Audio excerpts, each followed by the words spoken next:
नमस्कार, मैं हूं पंकज झा। आप देख रहे हैं एबीपी अनकट। बात अब नेपाल की नई साजिश, जिसके चलते बिहार और यूपी के कई इलाके पानी में डूब सकते हैं।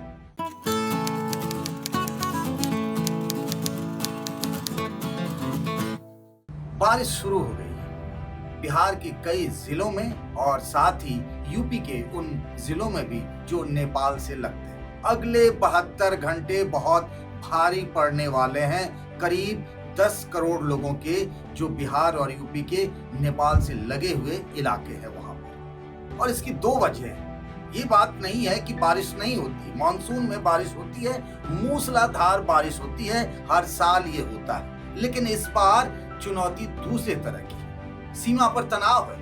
भारत चीन की बात नहीं कर रहा मैं, भारत और नेपाल की। वो पूर्वी चंपारण का इलाका हो जहां ललबेकिया नदी पर बांध बनने का काम चल रहा था। हर साल वहां बांध की मरम्मत होती है। नेपाल के लोगों ने वहां इंजीनियरों को काम करने से रोक दिया। यही हाल पश्चिमी चंपारण में वाल्मीकि बैराज पर भी हुआ। वहां 36 फाटक हैं, 18 नेपाल के इलाके में और 18 भारत के इलाके में। वहां भी भारत के इंजीनियरों को, यानी बिहार सरकार के जो सिंचाई विभाग के कर्मचारी थे, उनको काम करने से रोका टोका गया। और उसकी वजह से ये होगा कि नेपाल से जो नदियां निकलती है वो एक दो नहीं है, करीब दर्जन भर नदियां हैं। कमला है, गंडक है, बूढ़ी गंडक, कोसी, बागमती, घाघरा, शारदा, राप्ती, ये सभी नदियां जो हैं नेपाल और तिब्बत के आसपास के पहाड़ियों से निकलती हैं और फिर यूपी बिहार आती है। इसमें से कई नदियां गंगा में मिल जाती हैं। भारी बारिश हो रही है। अगले 72 घंटों तक बहुत मूसलाधार बारिश होगी और पूरे बिहार में सभी जिलों को अलर्ट पर रहने के लिए कहा गया है। 26 ऐसे जिले हैं जहां रेड अलर्ट है, मतलब बहुत गंभीर खतरा है। कोसी नदी का नाम आपने सुना ही होगा।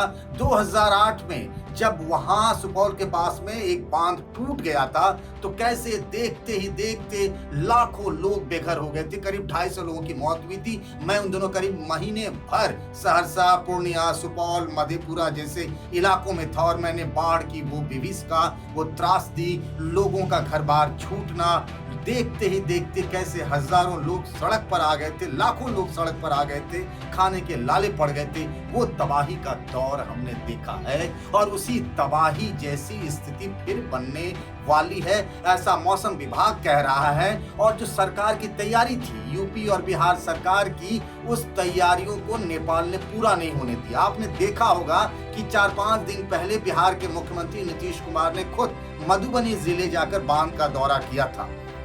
उसी तरीके से यूपी के मुख्यमंत्री योगी आदित्यनाथ गोंडा नदी गए थे और वहां उन्होंने किस तरीके से बांध का काम हो रहा है, क्या स्थिति है बाढ़ की, वो देखने के लिए गए थे। यानी खतरा है, इस बात का एहसास दोनों ही राज्यों के मुख्यमंत्रियों को है।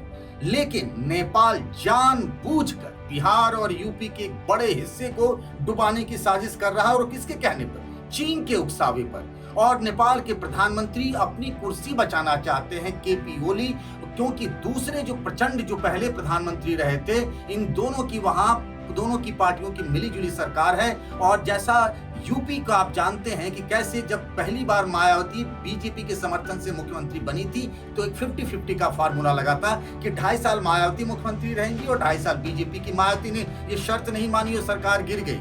और उसी तरीके से 2.5 साल प्रधानमंत्री रह चुके हैं केपी ओली, लेकिन प्रचंड कह रहे हैं अब मेरी बारी है। ओली मानने को तैयार नहीं है। ओली भारत सरकार पर आरोप लगा रहे हैं कि वो उनकी सरकार गिराना चाहती है। पहली बार नेपाल ने भारत की सीमा पर फौज लगा दी, हमारे लोगों पर गोलियां बरसाई जा रही है।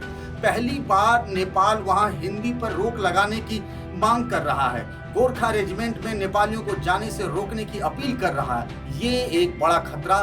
पहले तो बिहार यूपी के लोग कोरोना के कारण संकट में हैं, काम धंधा बंद हो गया है। लाखों मजदूर जो बाहर थे वो अपने अपने घर गांव बिहार यूपी आ गए हैं, खाने के लाले पड़े हैं। और अब ये बाढ़ का खतरा देखते ही देखते नदियां विकराल रौद्र रूप लेने लगी हैं। और अगर इसी तरीके से अगले 72 घंटे बारिश होती रही, नेपाल ने अपने अपने इलाकों में इन नदियों को बांध पर नहीं रोका, पानी छोड़ दिया, तो फिर समझिए बिहार और यूपी के कई इलाके डूब सकते हैं और फिर वो पुराने दिन वापस लोगों को वो जो पहले बाढ़ से लोगों ने तबाही झेली है, फिर वही हालात और वही खतरा लोगों के सामने आने लगा है। गोपालगंज हो, पर पूर्वी चंपारण का जिला हो, फिर कोसी के लगे हुए इलाके सुपौल, मधेपुरा, कई जगहों पर पानी अभी से घरों में घुसने लगा है। लोग अपने घर बार छोड़ने को मजबूर हैं। तो कह सकते हैं कि कोरोना और फिर कुदरत की ये तबाही और नेपाल और चीन की साजिश ने